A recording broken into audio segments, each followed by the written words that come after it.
Show your support for the Untold Radio Network family of shows and join in on the conversation by using super stickers and super chats on YouTube. Got a question you want answered?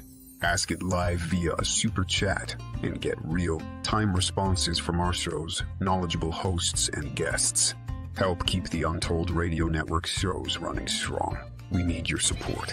Send your super chats and stickers now.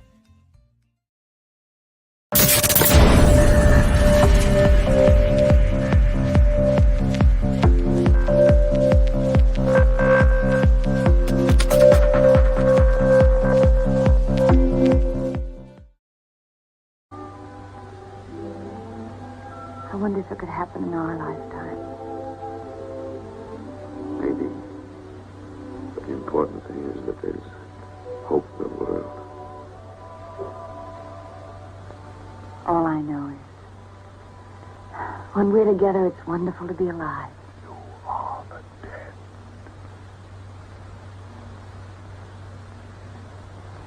You are the dead. The mirror. It must be a telescreen. Can't be.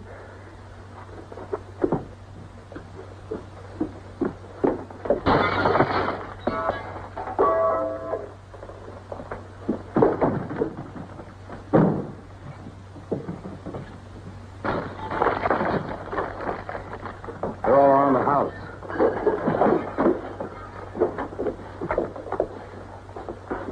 Don't resist. Stand in the middle of the room. Stand back to back.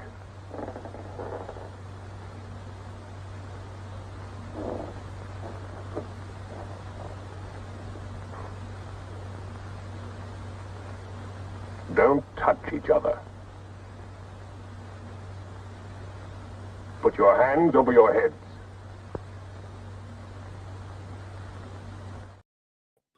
Welcome to episode number 80 of Down South Anomalies. My name's Jay Katz. And I'm Miss Basia. And this is Distraction, Aldous Huxley and the Not So Brave New World. Mm-hmm. I told you we were going to take this philosophical bent when it comes to the world of anomalies and what's happening to all of us in this society and Western culture that we live in. Yeah. And this is the moment we do it. But unlike last week with the incredible Roger Stankovic and his analysis of what's happening USA-wise with Havana syndrome, I forgot to do our intro. So please forgive me to our incredibly profound Indigenous culture here in Australia. We are broadcasting from Sydney, Australia. In other words, stolen land, part of the Gadigal people of the Eora Nation, and we wish to pay our respects to elders past, present, and emerging. And we will always do that because if you want to find the truth, it lays in Indigenous culture. Mm-hmm. And we're going to get to Greece at some stage and look into the hairy man stories not there. Indigenous culture there. Or what is it, Asper, on your island? Well, just the whole of Europe has been, all the different rulers at all the different times, the different civilizations. The test cases. I mean, your family. My brother-in-law, who's Greek, he had one of those DNA tests, and he was 56% Italian. So how Greek are you? And I'd say, us being under, the Greeks being under Turkish rule for 500 years, the mixing of the races is just, I don't know if anybody's even pure anything anymore, Yeah, which really, when you think about it, the contrivances that we have in our head in today's episode, of who we we're are, exploring that. Absolutely. They're always so wrong. And we base so much of our attitudes and concepts on that. It's not only a game of semantics, but anyway, it's that thing of being, nationalistic. And when you start to polarize people by saying, well, you're this and, we are the best, that's when, everybody who's living there as well, because we are a multicultural world now. We're all mixed everywhere. Of course, a beautiful thing. It sort of, it polarizes people. It excludes people from certain, things, and then they start to feel a disparity, and then they start to want something that they're not supposed to have. And yeah, that's what we're talking about today. Bits and pieces of that anyway. That's all so convoluted, but we will explain. We should address that short clip we had at the start, and please excuse the quality of that. I know if you go up on YouTube and you search for the 1959 film adaptation of George Orwell's 1984, you'll probably find a much clearer copy. Yeah. That film is an astounding realization of the book. It is. And it's very, the 1984 one with Richard Burton and John Hurt is much more well known. This one had an extraordinary early appearance of Donald Pleasance, Michael Redgraves, and of course the proletariat Winston Smith was played by Edmund O'Brien. Yes. And it's a remarkable Bakelite future. I'm sure that the makers of Brazil were very inspired by that, Terry Gilliam and the guys from Monty Python. The reason why we put that in there is that 1984 has always had a profound effect on humanity. It was in my school syllabus at the time. Yes. It was written after the Second World War by George Orwell, who is an astounding writer, incredible activist, and was out there to just make sure that people were aware that the moment that you blink, you could miss it and be living in a despotic, totalitarian world. Yeah. And sometimes that totalitarian world, well, one of his concepts was that it will be the stamp of a boot on your face into eternity. Well, we're going to look at the work of Aldous Huxley, which came truly way before a decade earlier. I think it was around 1930, 1931, published in 32, Brave New World. And Brave New World paints a picture of reality that seems so familiar to all so of real. us. Yes.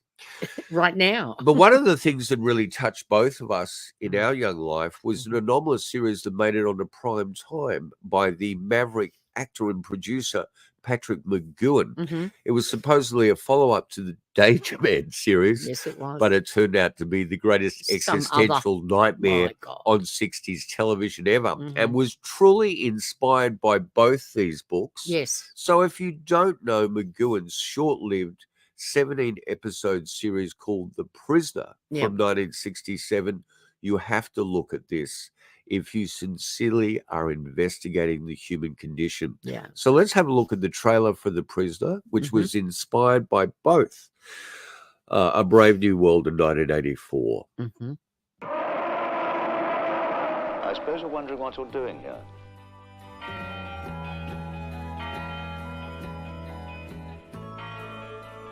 It hadn't crossed my mind. It's a question of your resignation. We want information. Information. Information. You won't get it. By hook or by crook, we will. You are number 6. I am not a number. I am a free man.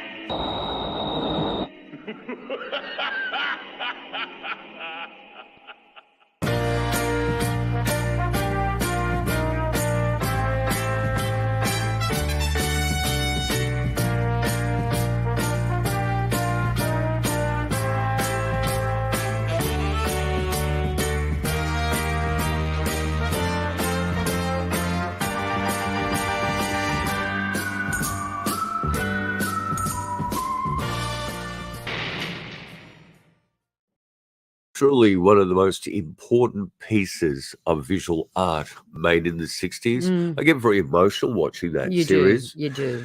Because it is profound. It was a carry-on from Danger Man, where they tried to sell Patrick McGowan to the US as Secret Agent Man. Yeah. And you know what sad thing is? In the last couple of days, Dwayne Eddy has passed away. Right. And in his 80s. And Dwayne Eddy was one of those guitarists like Johnny Rivers. And Johnny Rivers did the Secret Agent Man theme for Danger Man in the US. Yes.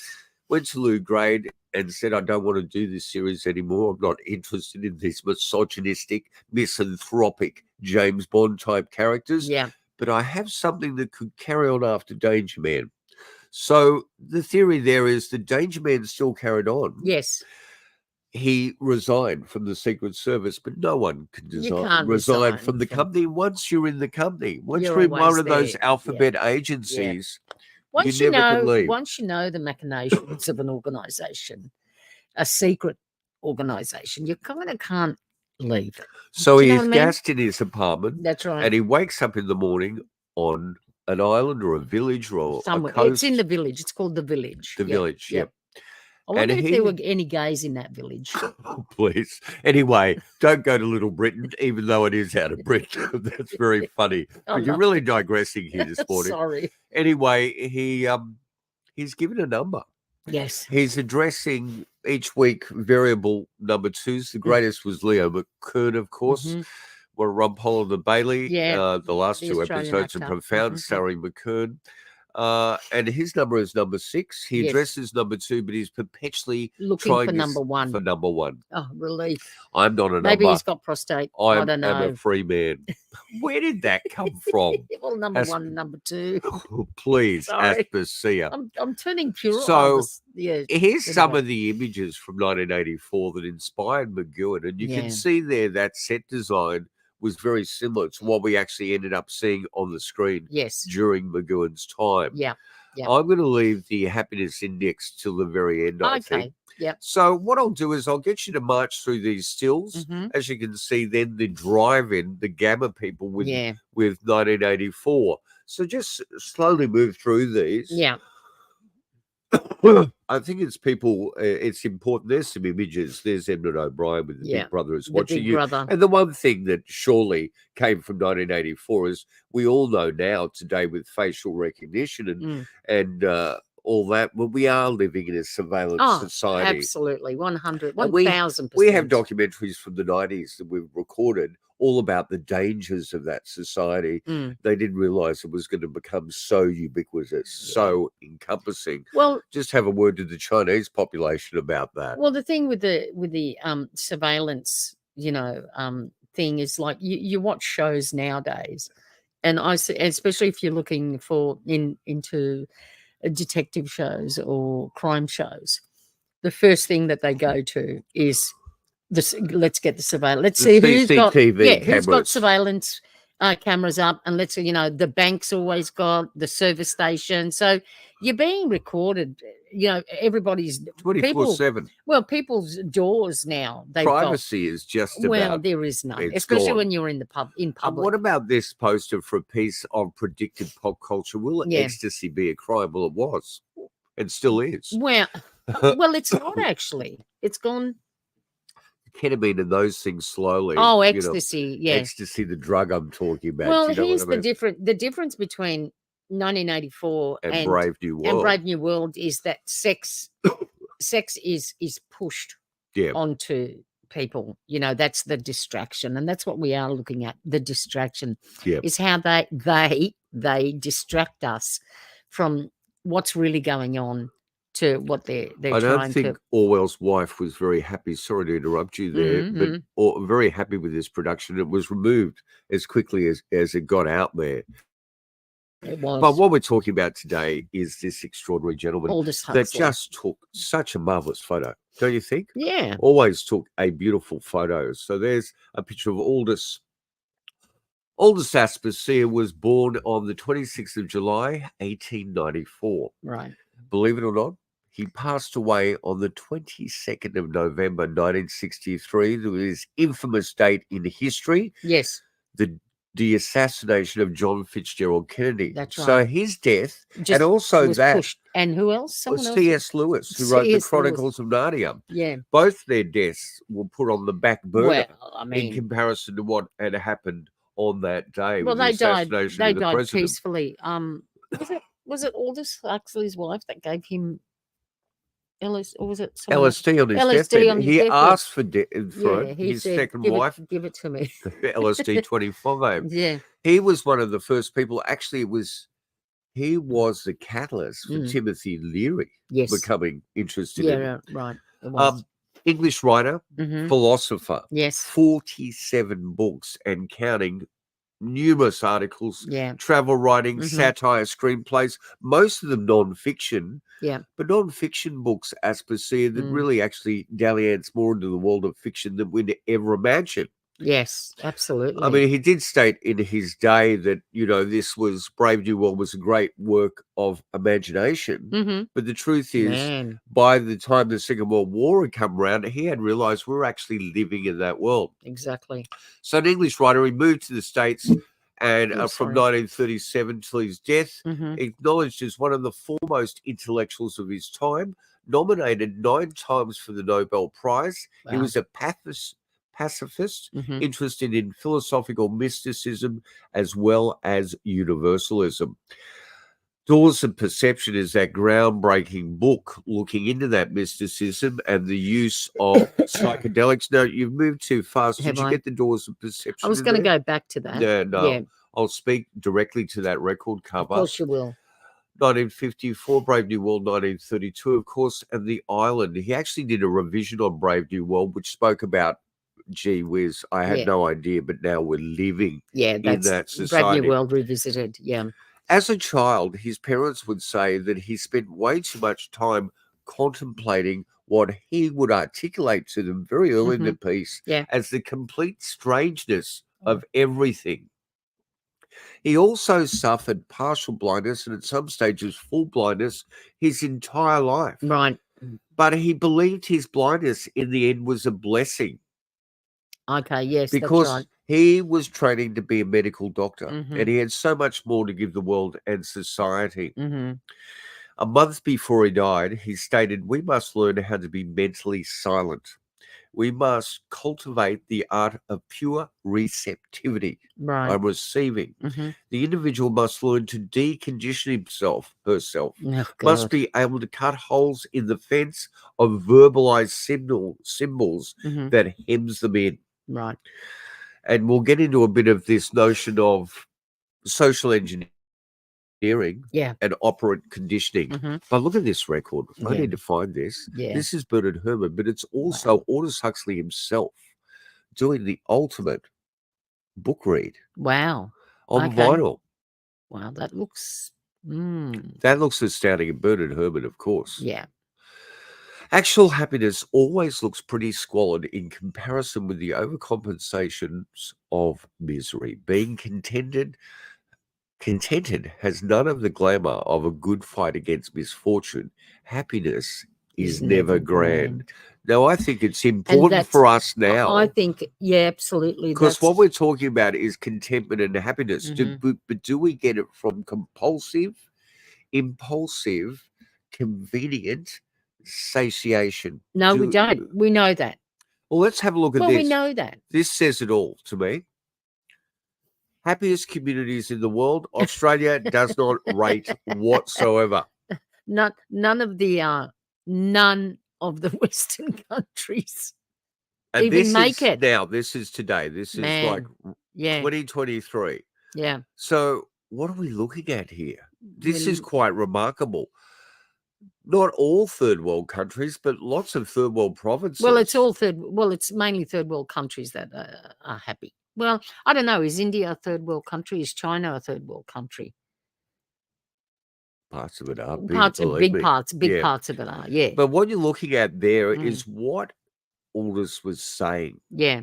And you know, all of us don't want to go through. We try to avoid as much stress. You were telling me about, when you talk about searching for Sasquatch on the game trail, they always take the path of least resistance. Well, we all take the path of least resistance because what's the easiest thing for us? And what the problem is we give up things for that path of least resistance, for the convenience. That's what we call it, convenience. So, we're going to stop eating, really good home-cooked foods for convenience. To get a soggy, overpriced No, it's not even soggy, but the way that things are cooked industrially it's dangerous in restaurants, because they're not cooking, for a family of 2 or 3 or 4. You're right. They're cooking, big batches. So everything is, and it's about cost. Always comes down to cost. So they're going to use what is the cheapest, and what is the cheapest is not always what's the best for us health-wise. You're right. And, I was listening to somebody who on the ABC that was saying, The Australian Broadcasting the Australian Broadcasting Commission. A hamburger is not what's bad for you, right? Because what is it? It's lettuce, 2 pieces cheese, of bread, tomato. lettuce, cheese, tomato, If you're and lucky, you'll a get a hamburger gherkin. and meat, right? Those things are not bad for you. It's the way that they're prepared and cooked. Right. That's what's bad for you, because they're trying to make as much money as possible on each one of them, that they're going to use the least, the not the best product of that. So the oil that they're cooking those things in is really, really bad for you. Right. It's the worst thing. So you could have fried chicken at home almost every day if you wanted to eat fried chicken, but eating fried chicken from a store, that'll kill you instantly. Right. Right? So that's the problem. So convenience is making us lose so much health-wise, and in all kinds of aspects that we just don't even realize. We don't think about it because it's about what's making us, comfortable and so what is this convenience? What is this convenience about? Well, it's about freeing us up to do what? Idle time, and to watch TikTok, to watch people doing what's stupid, our great ridiculous cliche about the devil? Yeah, well, yeah, idle hands are a devil's playground. So when that's a really personal way that you've put that phrase together. I think that's what it is. It's something like that. But it says so much about our culture, because when people have idle time, they get lost in the distractions of the superficial. They start to fight against each other, and that's called divide and conquer. Now, the basis of Brave New World is the frog on the stove on the slow boil. In the pot, yes. You don't realize how much Western culture has been social engineered, because you sold this notion of freedom. Freedom is desire. Tell me how much freedom there is, Aspasia, when you take away the finance. Well, when you are living on the street. living on the street, or you're in a poor job. I mean, some people in the States can work 7 days a week. I know. And still be available for food stamps. Yeah. So let's go to a short piece that summates the point we're trying to get to here about Aldous Huxley's brand, Brave New World, that we actually may be right in the midst of it right now.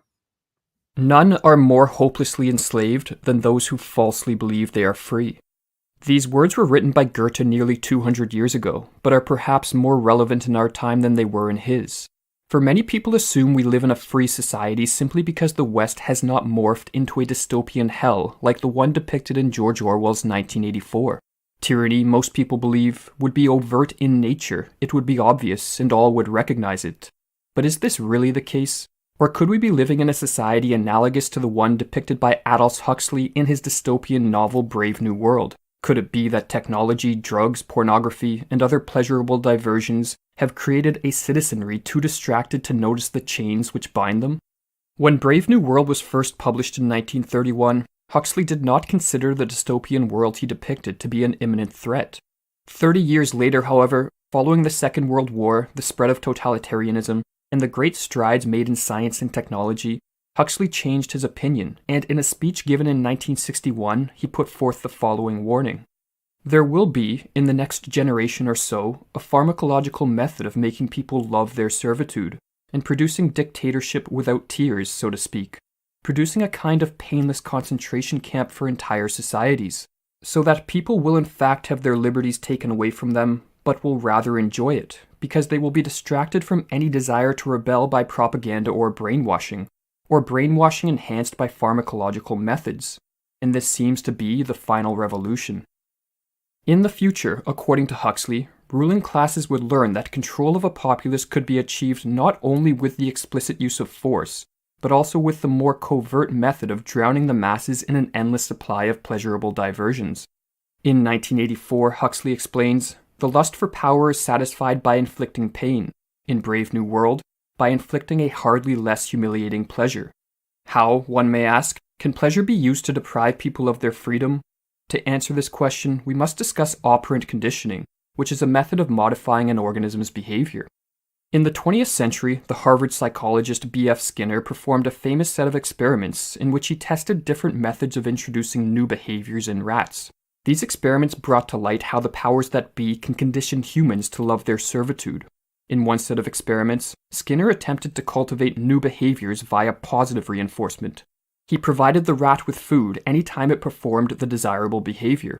In another set of experiments, he attempted to weaken or eliminate certain behaviors via punishment.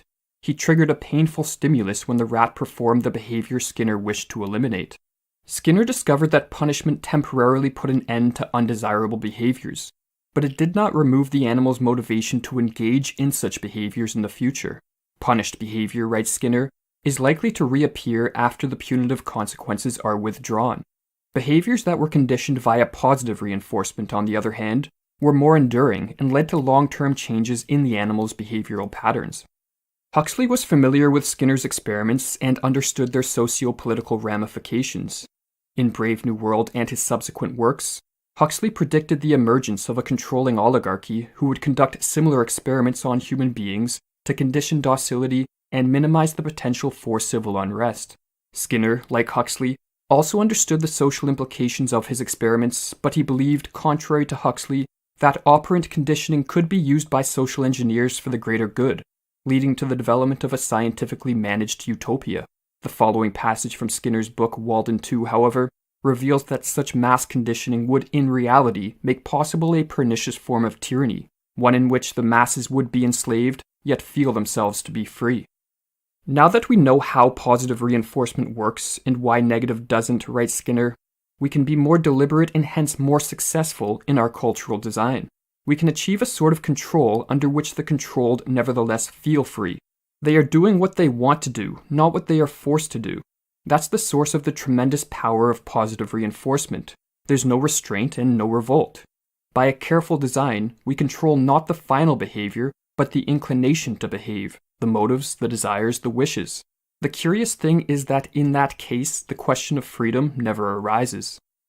In Brave New World, the main reward used to condition subservience via positive reinforcement was a superdrug called soma. The world controllers, writes Huxley, encouraged the systematic drugging of their own citizens for the benefit of the state.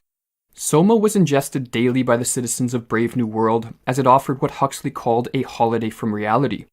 Depending on the dosage, it stimulated feelings of euphoria, pleasant hallucinations, or acted as a powerful sleep aid.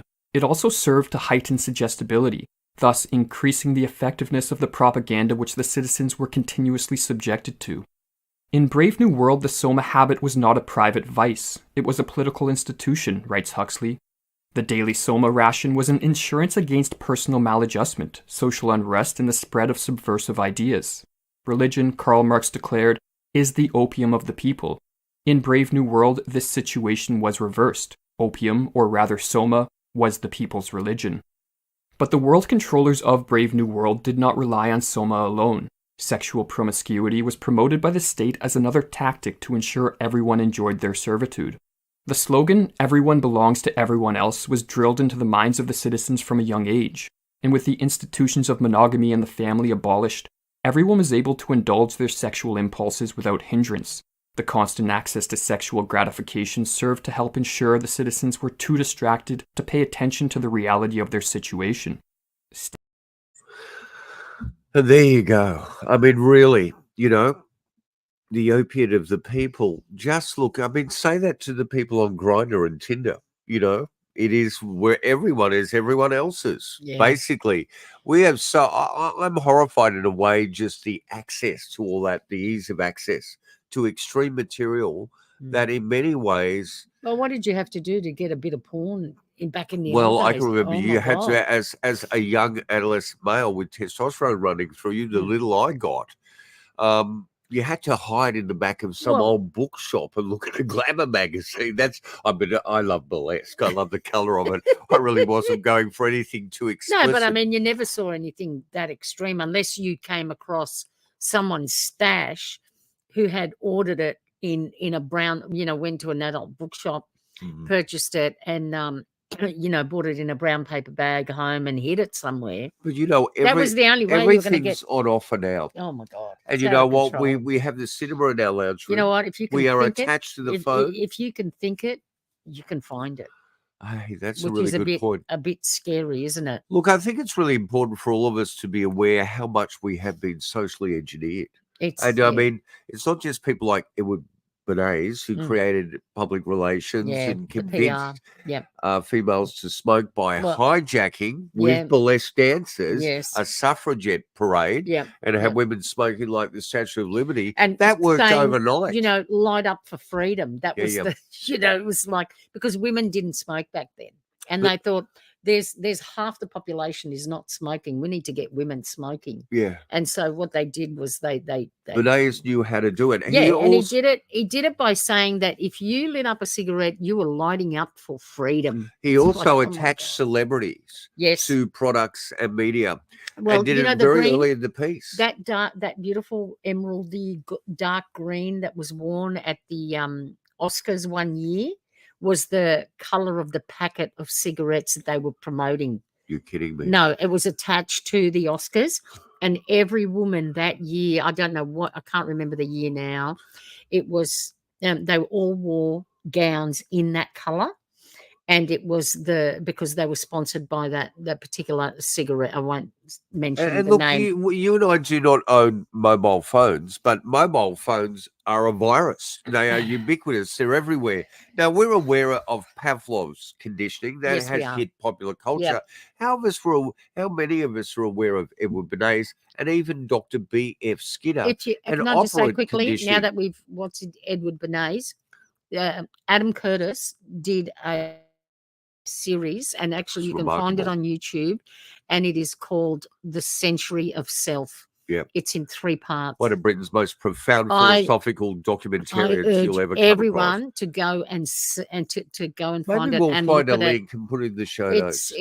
Look, Century of Self. It's that easy. Put it into YouTube. Adam Curtis. You will find it. Watch it. That will blow your mind, and you will find out why we are here. How we doing what here. we're doing now, and realize that you're doing something that might not necessarily be what you want to be doing. Let's have a look at Skinner. You didn't think.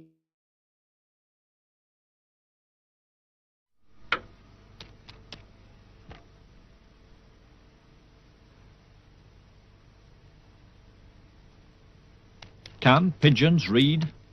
This one gives every indication, because he's been taught to distinguish between 2 words and to behave appropriately. He's learned his different response to each sign by being rewarded with food. So the bird isn't acting independently. Its behavior is shaped by controlling its environment. The first task was to isolate an individual piece of behavior and see how that could be changed. Skinner did this by keeping individual pigeons at about 3/4 of their normal weight, so that the birds were always hungry, and food could be used as an automatic reward. The pigeon was studied in a uniform box, one it quickly grew used to. One piece of behavior, pecking a coloured disc, was measured on a graph.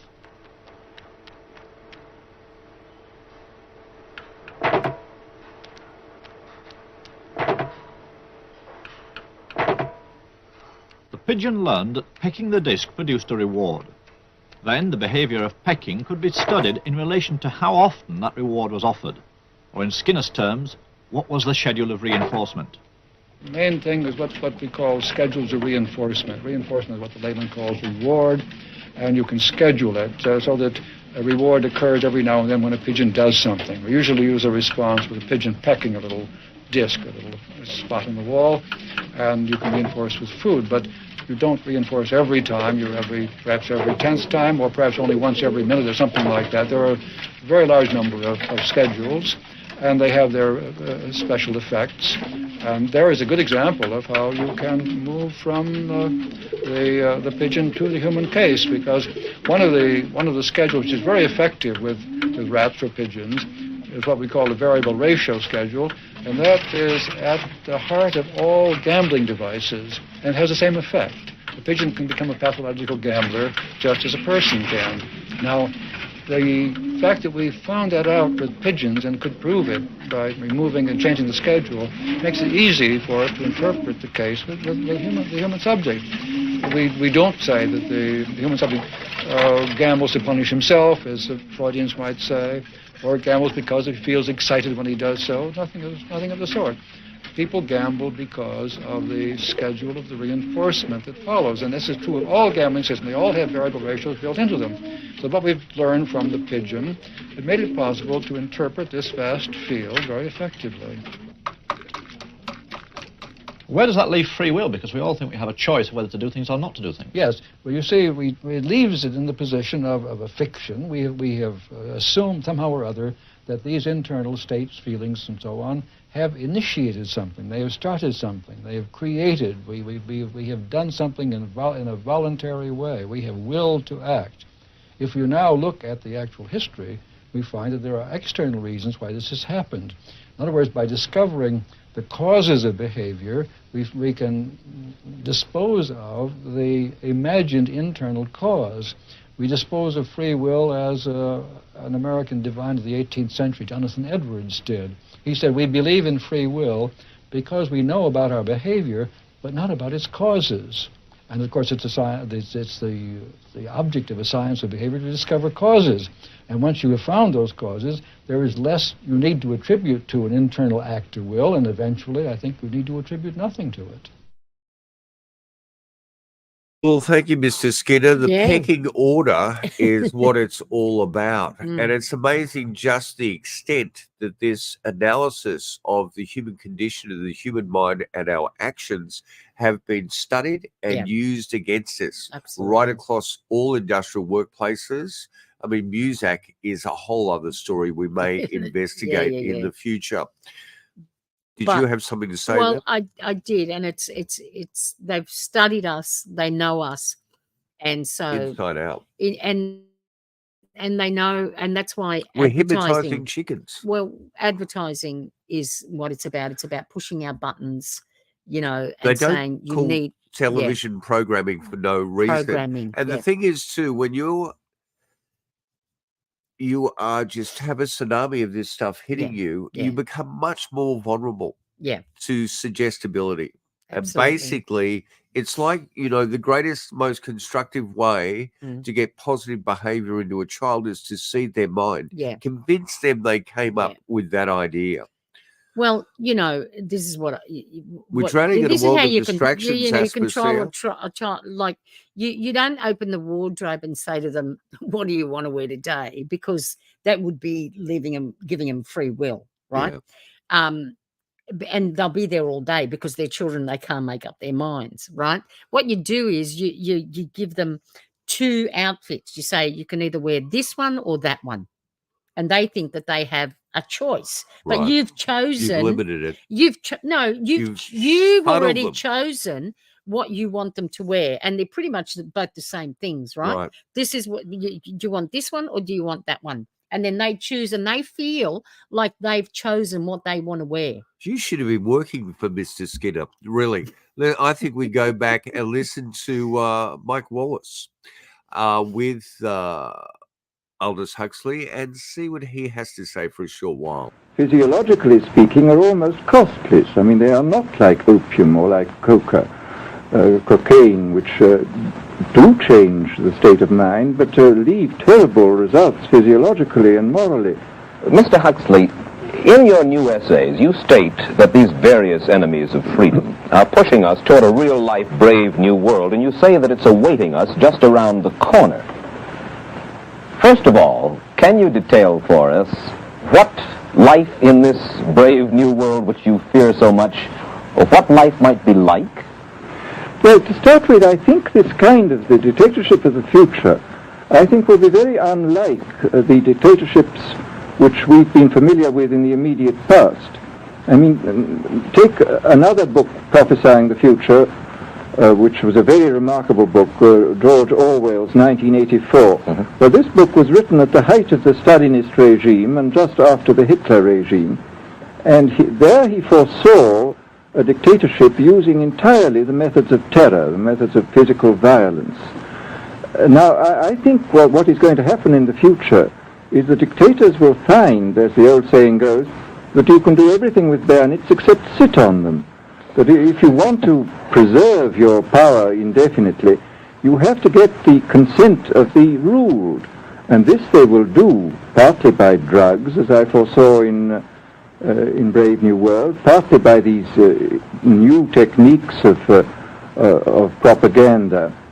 They will do it by bypassing the sort of rational side of man and appealing to his subconscious and his deeper emotions and his physiology even, and so making him actually love his slavery. I mean, I think this is the danger, that actually people may be in some ways happy under the new regime, but they will be happy in a situation where they oughtn't to be happy. But let me ask you this. You're talking about a world that could take place within the confines of a totalitarian state. Let's become more immediate, more urgent about it. We believe, anyway, that we live in democracy here in the United States. Do you believe that this brave new world that you talk about could, let's say in the next quarter century, the next century, could come here to our shores? I think it could. I mean, that's why I feel it's so extremely important here and now to start thinking about these problems, not to let ourselves be taken by surprise by the new advances in technology. I mean, for example, in regard to the use of the drugs, we know there's enough evidence now for us to be able, on the basis of this evidence and using a certain amount of creative imagination, to foresee the kind of uses which could be made by people of bad will with these things, and to attempt to forestall this. And in the same way, I think with these other methods of propaganda, we can foresee and we can do a good deal to forestall. I mean, after all, the price of freedom is eternal vigilance. You write in Enemies of Freedom, you write specifically about the United States. You say this, writing about American political campaigns. You say, all that is needed is money and a candidate who can be coached to look sincere. Political principles and plans for specific action have come to lose most of their importance. The personality of the candidate, the way he is projected by the advertising experts, are the things that really matter. Well, this is... during the last campaign, there was a great deal of this kind of statement by the advertising managers of the campaign parties, this idea that the candidates had to be merchandised as though they were soap or toothpaste, and that you had to depend entirely on the personality. I mean, the personality is important, but there are certainly people with an extremely amiable personality, particularly on TV, who might not necessarily be very good in positions of political trust. Well, do you feel that men like Eisenhower, Stevenson, Nixon, with knowledge of forethought, were trying to pull the wool over the eyes of the American public? No, but they were being advised by powerful advertising agencies who were making campaigns of a quite different kind from what had been made before. And I think we shall see probably all kinds of new devices coming into the picture. I mean, for example, this thing which got a good deal of publicity last autumn, a subliminal projection. I mean, as it stands, this thing, I think, is of no menace to us at the moment. But I was talking the other day to one of the people who has done most experimental work in the psychological laboratory with this, who was saying precisely this, that it is not at the moment a danger, but once you've established a principle that something works, you can be absolutely sure that the technology of it is going to improve steadily.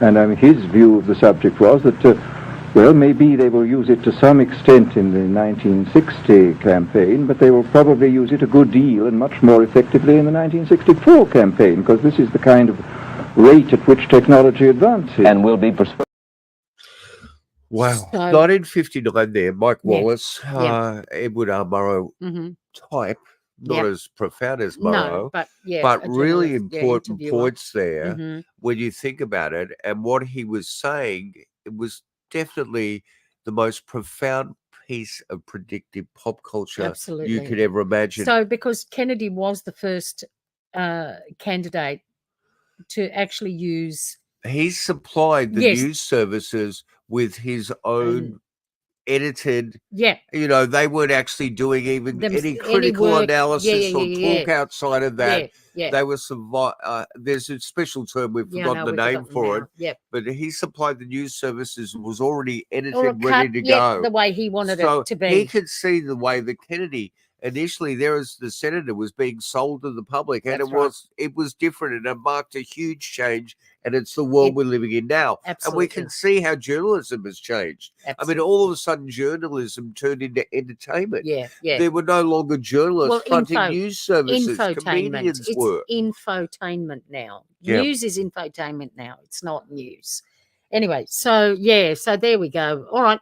Now the other thing I think that's really important is that there in 1930, the heightened awareness that we would be, like Marshall McLuhan had stated in the 60s, connected to the internet, that we would become a society obsessed with the superficial, satiating our desires, believing that they were our freedoms, not just our impulses that someone had studied. Yeah. Let's have a little ad and a big deep breath, because Isn't every that network... the problem with the world, all these ads? Yeah, well, but the bottom line...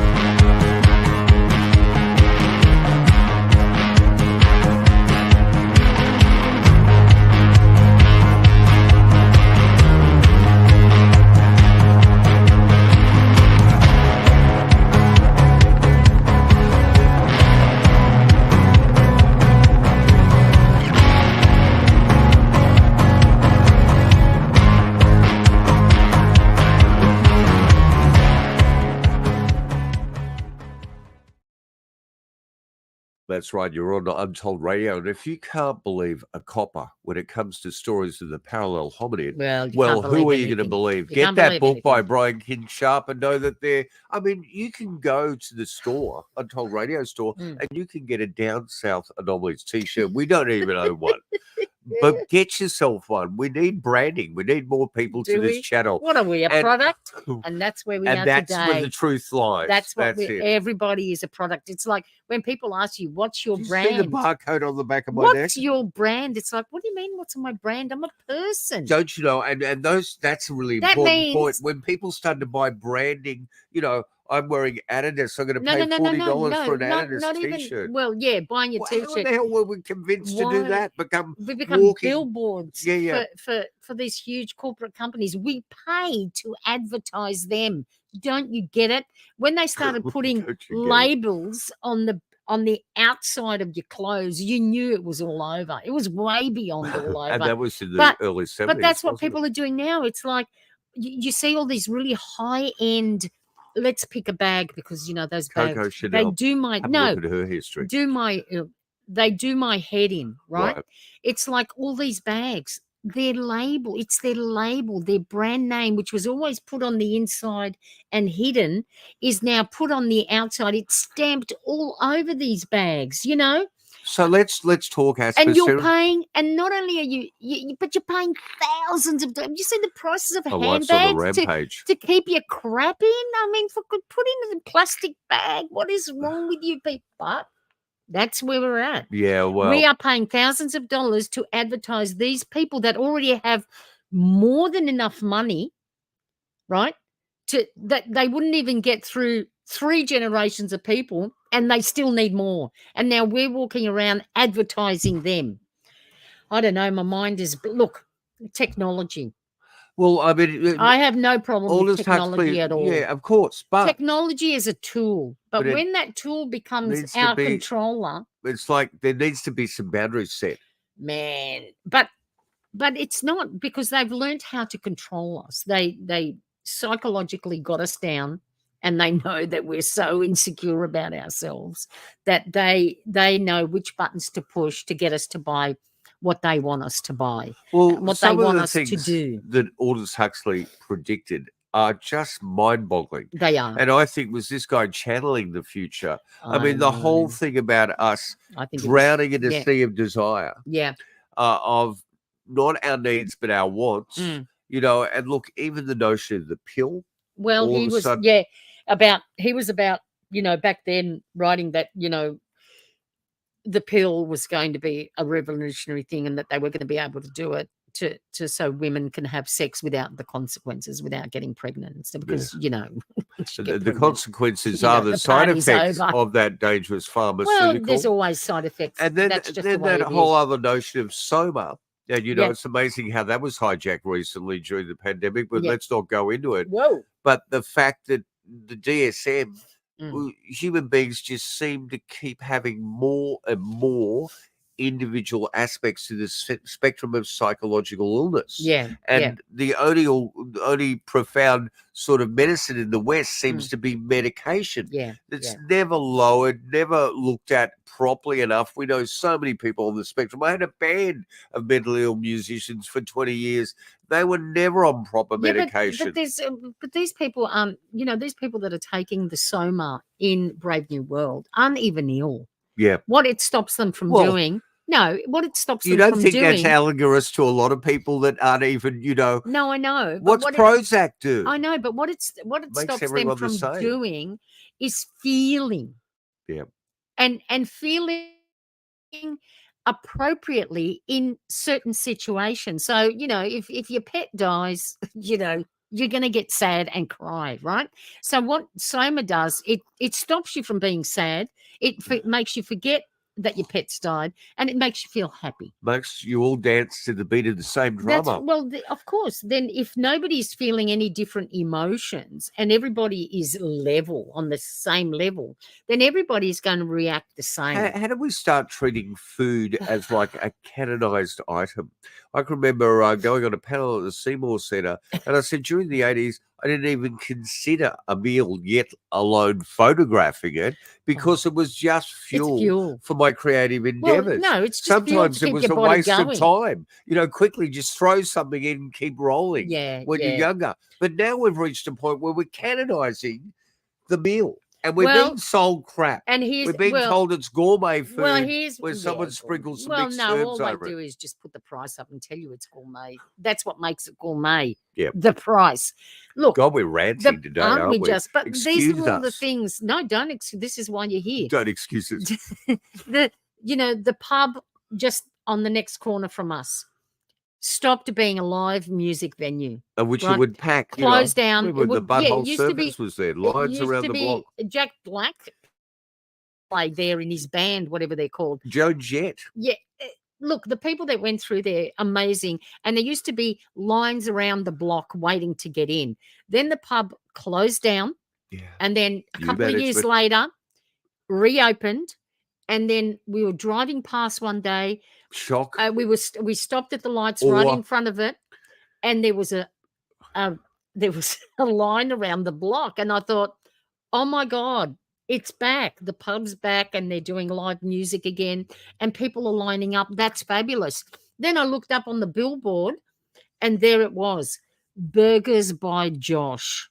It was just for a they were lined up overpriced to buy a $30 hamburger, which at the time was just exorbitant. A $30 hamburger is still exorbitant for me. Yeah, but to buy a burger, food, that was what their entertainment was now. That's to what they're line up and excited get about. in to buy a hamburger to eat instead of going international band that had come all the way going in to watch a band. I just thought traverse that tyranny of distance. Kill me now. It's over again. I'm going to say technology. I love it. What are you doing? You're moving things up. That's okay. I'm good. And, I love FaceTime's amazing. If you've got friends that, you've connected with overseas, social media for connecting with people that are into the same sort of things as you are, fabulous. You meet someone touring and then they go back home. You can actually get on your Facebook or whatever, StreamYard or Zoom or any and have a face-to-face with them, just like you're doing with us now. It's and podcasts. This is more fabulous. Like us screaming in people's face than a Look, face-to-face. all this stuff is amazing, but when I see people And I go on about it all the time, and it just fascinates me that people are walking around the streets holding, where's my hand? There, like that. Hang on. Holding this So dangerous. phone in their hand all the time. It's almost like they need it to breathe oxygen. You know what I mean? Yeah. And I've seen people go, where's my phone? Where's my phone? It's like, hang on, what's wrong? It's like my whole life is in there. And it's like, don't you think it's very analogous to Videodrome, long live the new flesh? Yeah. But why would you put everything into one device that you could quite easily lose? Do you know what I mean? Well, people do. But yeah, they do. And sometimes they don't even look after it. They put it down. It's like, well, if it's so important to you, why aren't you guarding it with your life? But so technology, but then when it starts to control us, that's when it's a problem. It is a problem. That's when it's a problem. So you've got people, walking around clutching them all the time. Social media platforms have now become a way to troll people. Oh, totally. People that they think that they are engaged in the world when they're actually sitting at home on their computer and they're looking at other people, what they're doing, and commenting on their lives. It's like, well, you know what? Just because you've got an opinion doesn't mean that we all need to. And we've spoken about the absurdity of this because, if we look at the stats on things like YouTube, 3.79 million uploads a day. Why would you bother with something that causes you consternation? Well, just go where the thinker thinks what the prover proves. Yeah, but these people, the people that need to be troll heard and get on there and hurt and say hurtful things about other people that are they doing don't realize things. how destructive that is. It's like, you don't need to go there. Go and do something creative yourself. It's like, it's crazy. The other thing that the problem with is so many people are getting ripped off financially by phishing schemes, emotionally right? by being gaslit or meeting people online and having relationships. I'm sorry, if you haven't even FaceTimed this person, how are you even having a relationship? I mean, or emotionally. People are selling books now on how to scalp around people, manipulate them to convince them to send you money for nothing. I don't know. And this having online friends. What is having an online friend? What does that mean? I've got 3,500 and I think I know 5 of them, and they cause me a lot of consternation. Well, some of them, because they ask you the most ridiculous questions sometimes. It's bored people. See, we don't get many phone calls here. No. Because we don't have a mobile phone. We've got a landline. Now, because we're usually at home, you can actually... We're accessible. 9 times out of 10, we will pick up the phone and speak to you, but people don't ring us that often. Speak to you directly. They will email us, but not ring us because... But then everyone I need who has a mobile phone never answers it. Well, they look at your number and they go, "Oh, it's Kath Let's again." Let's quickly talk about the relevance of Brave New World today. Yeah. And I think if you go up on Netflix, you'll be able to see this astounding series. 9 episodes are there already. Let's just have a little look at the trailer.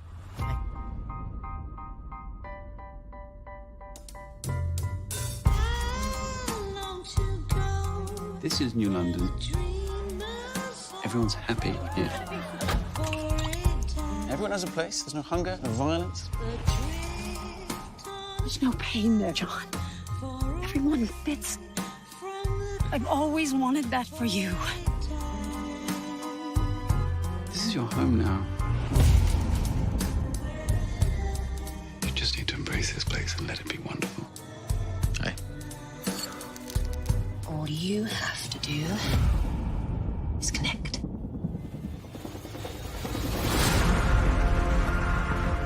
Everyone belongs to everyone else. You're never alone here. Everyone's connected. I've been watching you people, but this place is so perfect. Why is it upside down? There's a disruption. I just can't seem to get back to... And so I'm sorry it wasn't Netflix, it's Peacock that's streaming that, but it is a Look, if you get a chance, it's really quite worthy. Yeah, it's really well done. If you get a chance and you can see, I mean, that's the extreme, but you can see where we are. We also have to acknowledge before that really great summation Academy of Ideas. Yeah, Aldous Huxley. Please go and check their site out. I searched for ages to get the most succinct, and there it is. It was astounding. Well, everything in the end gets exploited. Patrick McGowan refused to do this ad. Can you believe they even did this? They co-opted it.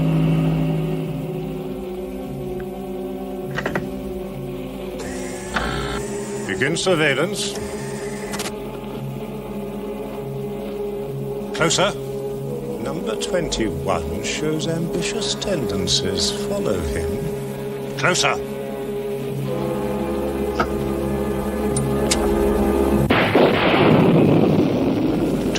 Looks different. What's going on?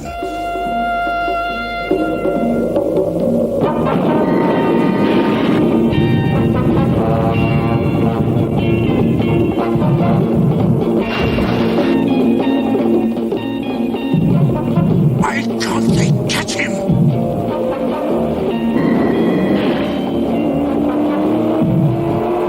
21's escaped! Escape to the totally new Renault 21.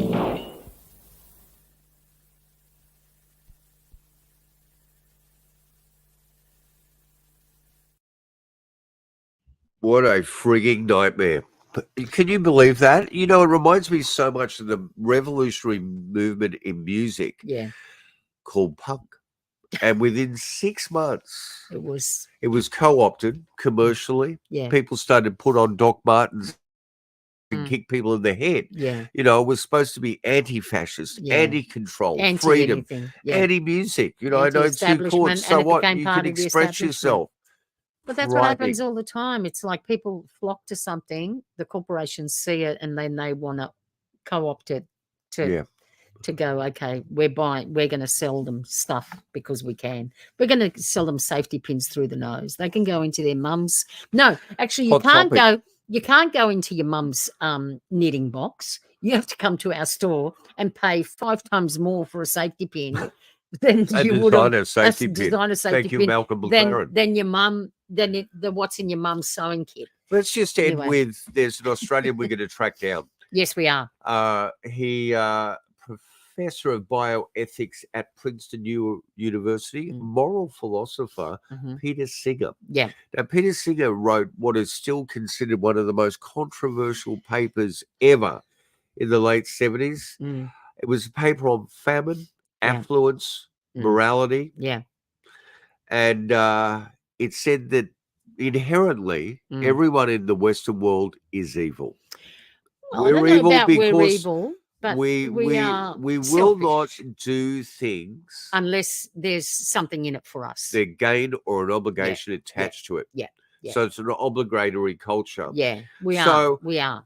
Maybe get up online if you're interested to look for that paper. There are still people today in shock about his statements. Let's try and track him down live. I know we'll be punching above our weight here. They're true. Let's have a word to him. Absolutely. Because I know every time I look at somebody, some famous person behind some organization, some, say some illness, I think to myself, now, why is that person doing that?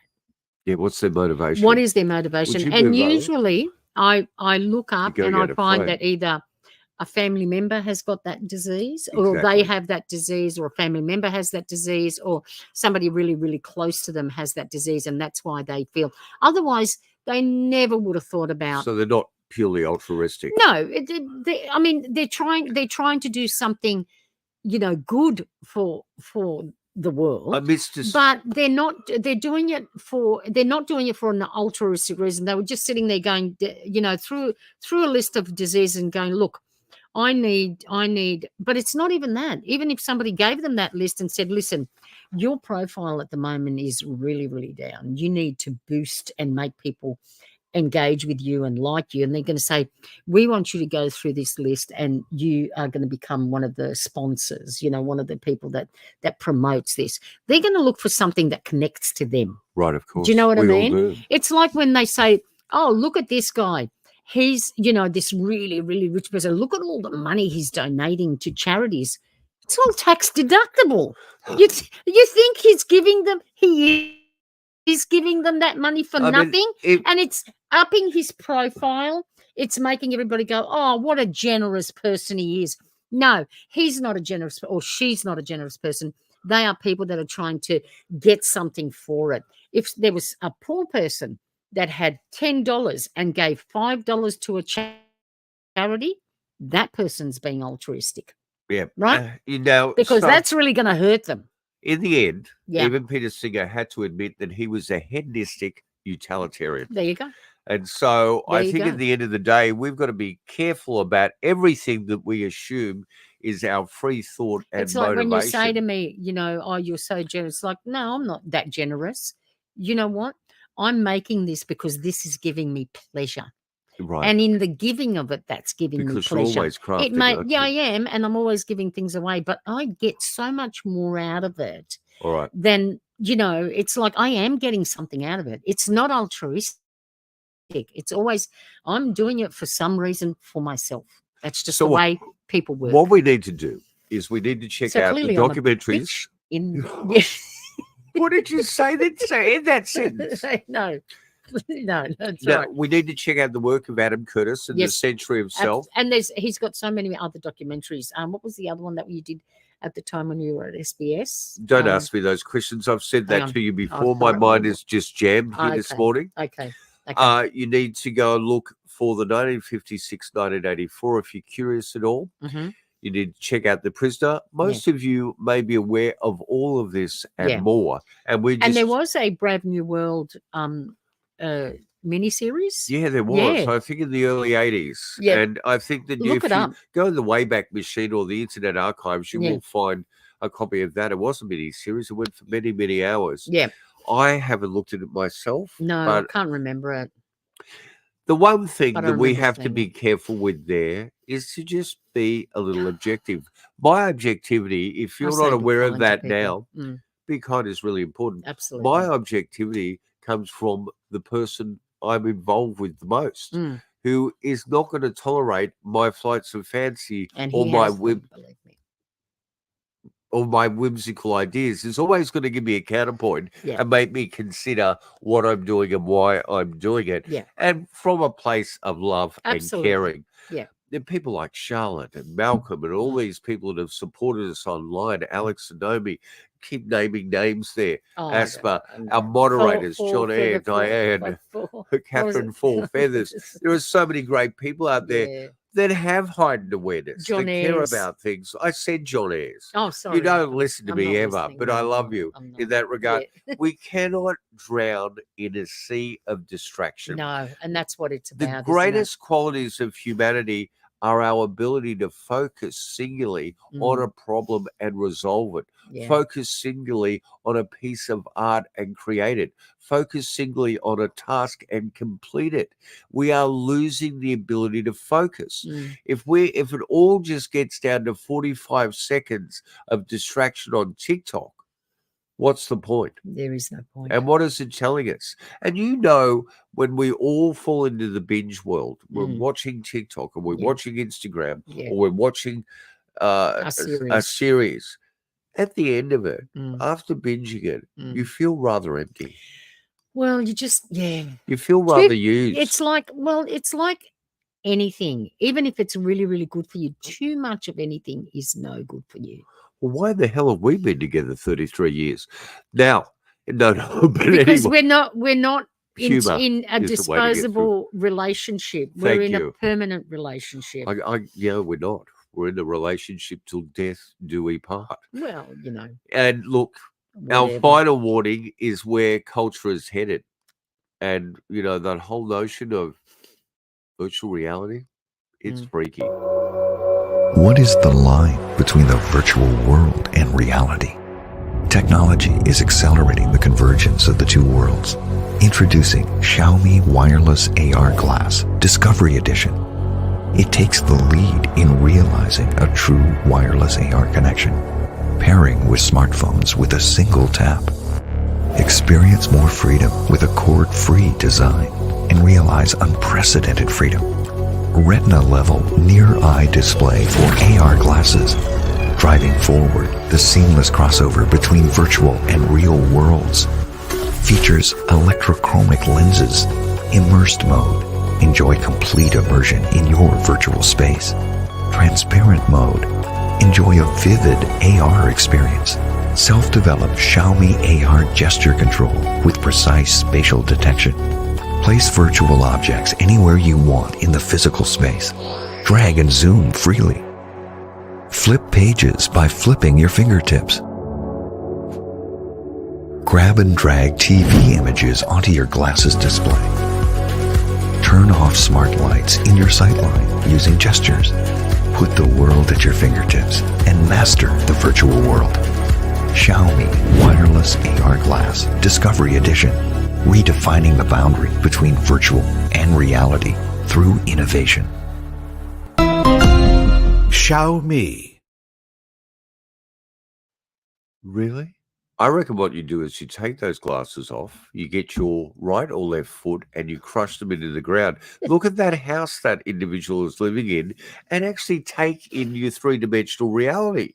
Why do you need everything that's virtual? Really, we need to go there. But yeah, no. Don't do it. Don't do it. Don't do it. No. Don't do it. We actually were going to go, let's speak to it. Yeah. We're going to go to CCTV footage off the streets of Philadelphia. Now, the irony there is we can all remember the song Philadelphia Freedom. Yeah. And the freedom in Philadelphia has now descended beyond the fentanyl, the opioid crisis. It is now trank.